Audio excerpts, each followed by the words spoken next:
Yung wish mo sa iba na negative, sa'yo pupunta yon. Yung talbog sa akin, dikit sa'yo, may truth yon. Marami kong minsan mga kapestihan ang nangyayari sa buhay mo kasi yun ang wish mo for others. Kasi yung wish mo, matutupad yon. Kasi iniisip ng utak mo.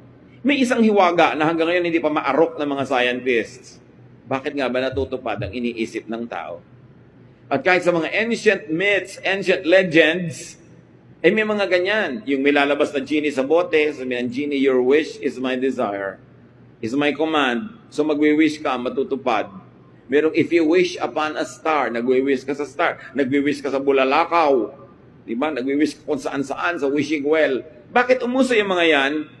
Sa palagay nyo, walang basihan? Kasi nahalata ng mga tao over time, nakolekta ang knowledge ng mga tao from generation to generation, na pag-wish ka nga ng wish, natutupad.